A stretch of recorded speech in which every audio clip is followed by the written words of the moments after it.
Isaac and his mother lived alone in a small house on a hill. Isaac kept to himself, drawing pictures and playing with his toys as his mom watched Christian broadcasts on the television. Life was simple, and they were both happy. That was until the day Isaac's mom heard a voice from above. "Your son has become corrupted by sin. He needs to be saved." "I will do my best to save him, my lord," Isaac's mother replied, rushing into Isaac's room, removing all that was evil from his life. Again the voice called to her. "Isaac's soul is still corrupt. He needs to be cut off from all that is evil in this world and confess his sins." "I will follow your instructions, Lord. I have faith in thee," Isaac's mother replied, as she locked Isaac in his room, away from the evils of the world. One last time, Isaac's mom heard the voice of God calling to her. "You've done as I've asked, but I still question your devotion to me. To prove your faith, I will ask one more thing of you." "Yes, Lord, anything," Isaac's mother begged. "To prove your love and devotion, I require a sacrifice. Your son, Isaac, will be this sacrifice. Go into his room and end his life as an offering to me to prove you love me above all else." "Yes, Lord," she replied, grabbing a butcher's knife from the kitchen. Isaac, watching through a crack in his door, trembled in fear.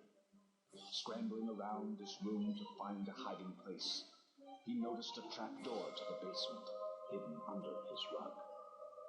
Without hesitation, he flung open the hatch, just as his mother burst through his door and threw himself down into the unknown depths below.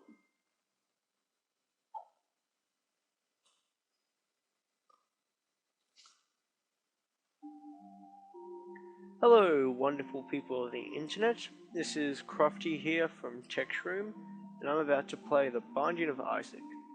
And this LP will be more of a quick play, so every so often I'll just quickly upload footage of me playing this video game. So yes, let's begin. Start.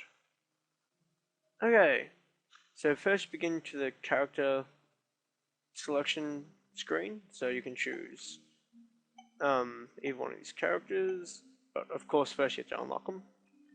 So since I think health is one of the most important aspects of this game, I'm going to choose this character because, you know, top health, and her special ability gets her to restore at least 2 hearts, I believe. Okay, so let's start. Now, basically, these are the instructions of the game. So, WASD to move, arrow keys to shoot, shift or E to drop bombs, and space to use items. In my case, my item is that Yum Heart, and every time I push space, I believe I get 1 heart restored, I think. Anyway, so basically, this game is almost like a Zelda type thing with dungeons. However, there is no, like the original Zelda games, but there's no puzzles or anything like that. It's more of a run and gun basement shooter thing, I guess. But anyway, enough talking, let's get into some gameplay. So, basic enemy, you shoot them with your arrows and then they die. And each enemy has its own special abilities and powers and stuff. And hey, health. I'm on full health, so I can't get those. Okay. So basically, you gotta go in all these rooms, and you can see that there's a little map here. And eventually, you go to a boss room, and that takes you to the next level. So yes. Now these fly things can be quite annoying because they have range attacks, as you can see. See? Does about half a health of damage, so it's no good. But yeah, this game might seem a little disturbing with the art and the story and stuff, but it's a bit of fun. Oh yes, and sometimes you pick up these tarot cards, I believe, and when you use them, random effects happen, so they can either be positive or negative. So let's find out what this one does.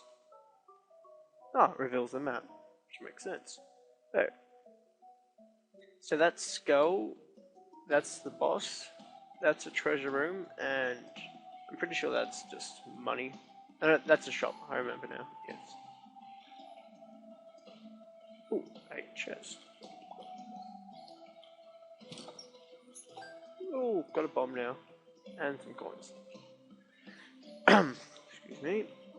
Okay, so basically what you have to do is kill stuff, avoid being killed, try and get up to the furthest level, and eventually beat the final boss. And this game has randomly generated levels, so no two levels are the same, so that gives high replay value. Plus you die a lot.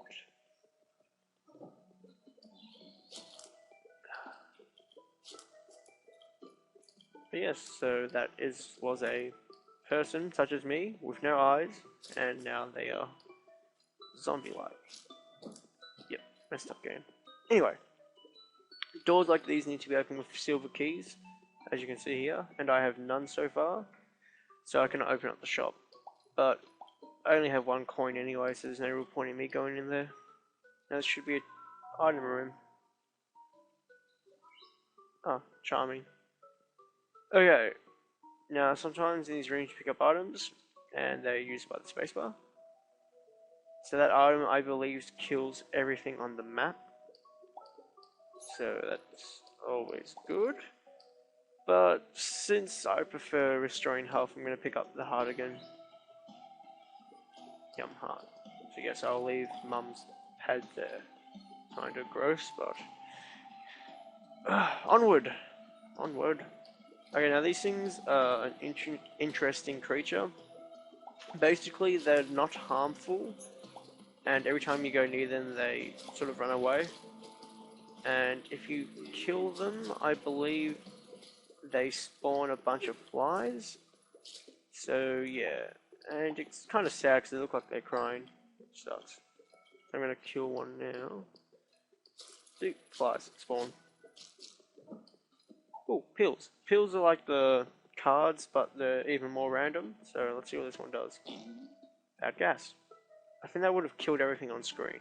So now boss levels. Woo. These are also randomly generated, so no boss level is in the same position. Like I fought this guy 4 levels ahead once, opposed to the first boss. Okay, so this one's fairly easy to defeat. Just avoid him. Just stand. Try and watch his path and eventually just shoot him. And destroying that coop is also useful because I think it spawns hearts, as we can see. But yes, so now you just, what I tend to do is just sort of stand in front of him a bit and shoot him. Hopefully he goes up and down in the same direction because I do more damage. And yes, eventually he will die. As you can see by his health bar. Pew pew pew pew pew pew pew pew. Oh, ah crap. One down, one to go. And jeez.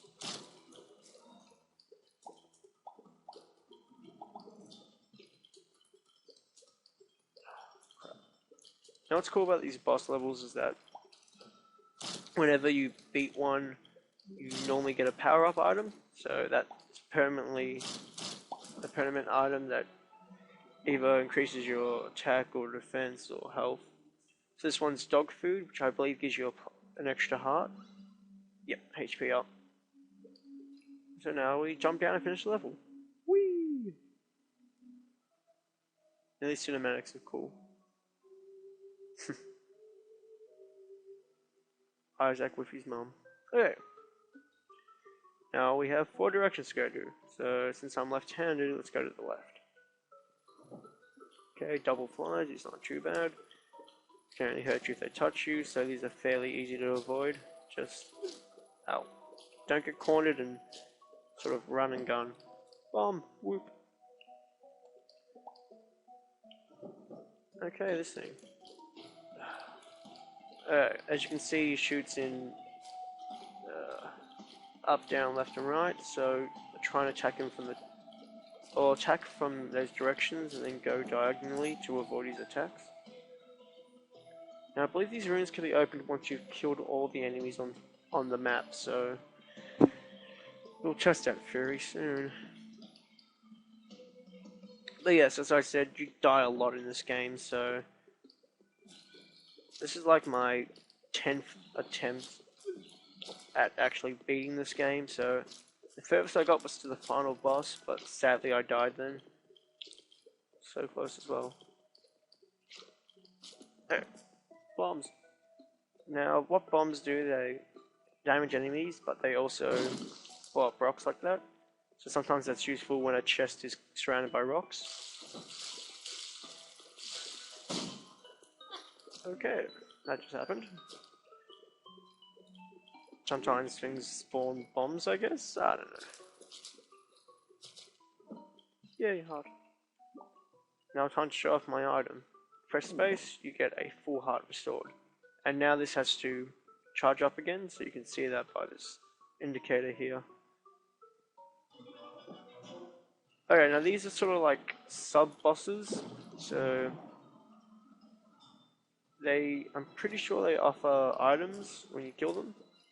And each one is a different deadly sin, I believe. This one's gluttony, and this guy basically shoots out lasers from his stomach.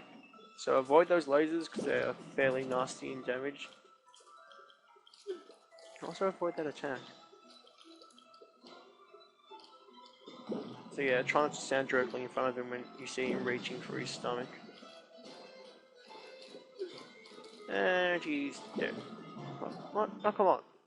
Now he's dead. Okay, in this case, this one gave me a key. Woo! So now I can open up locked doors such as that shop over there, but I won't for now. Okay. What I suggest to do here is normally destroy the things with the most hardest attacks to dodge. So in that case, I chose those headless things because their bullets could be aimed towards me, while that meat thing, basically all he could do is just shoot in predetermined paths, so they're easier to defend. Okay, so now since we had that since we had that key before, we can now open up this treasure room, which gives me the belt, so that increases my movement speed. Woo! And what I like about this game is that you can actually see most of the power-ups once you pick them up. So as you can see, I'm now wearing a belt, which is a nice little feature. I think it's kind of cute. Okay, now time to test my theory that if you store... No, it's not... Oh, maybe we have to defeat the boss first. Actually, yeah, that'll probably make sense. Well, let's attempt to do that, guys. So yes, this thing will possibly be going on until I actually finish the whole game, so we'll see how long that takes me. This guy's fun to beat. Basically, he jumps around, tries to crush you, and then while he does this, he shoots out blobs of blood, I guess, that damage you. So he's fairly easy to kill, just watch his facial expressions, because normally that indicates that he's going to attack. And also watch out for his shadow when he jumps up. That way you can actually avoid getting destroyed by him. But he's not the hardest boss, he just takes a while. See, he sort of gives that half smile stuff, and that's when he's about to puke up blood.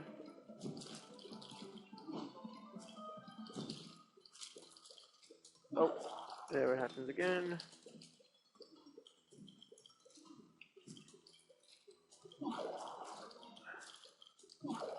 Nearly dead. And he's continuing to puke blood at me. And he is gone. Woo. Now I believe this also increases my HP. Yep, Russian meat increases HP. Lovely. Now, before I go to the next level, I'm going to quickly see if this room is opened up now. What? It hasn't? Oh, crap. Yeah, that doesn't work. Whoa. As you can tell, I'm a bit of a noob at this game. So, if anyone can tell me how to open up those doors, that'd be great. But we've hit the 16-minute mark, so next time on the Binding of Isaac, we'll attempt level 2. Actually, no, crap, wasn't supposed to do that. Level 3. Caves. Okay. This is Crofty saying goodbye and hope you all have a lovely time, Internet. See you next time.